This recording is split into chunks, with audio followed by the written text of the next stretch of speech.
the connection's not there. So I also think that, no amount of data is going to change that. Sometimes people have to have a life-altering experience in order to actually change their behavior.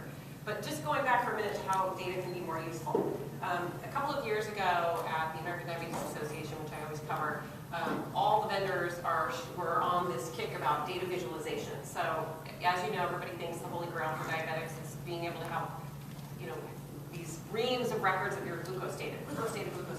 Most people, honestly, most diabetes patients out there, type 2, or very many of them, don't even know what the single number on their unit means. So what are they going to do with reams of data, of single data points? It's useless. So these vendors got the idea that people need a more sophisticated way to visualize their data. So they were investing. Exactly. Well, they spent tons of money making these extremely fancy ways for you to run different reports, like we're all some kind of engineers, as if we didn't have enough to deal with, right? And I actually went around and told every single vendor, this is useless.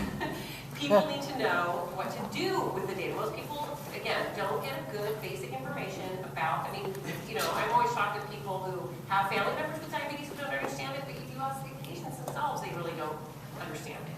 And a lot of people aren't given the basic information of what that number means, when to test, what to do with that data.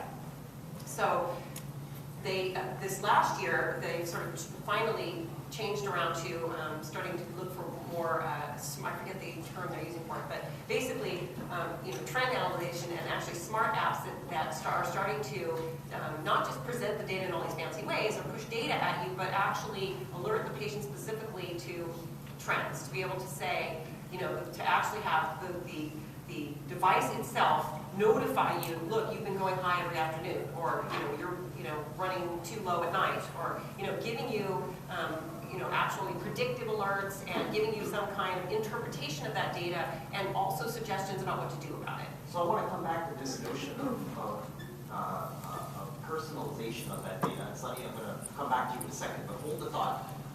Deepak, if I think about our health system today,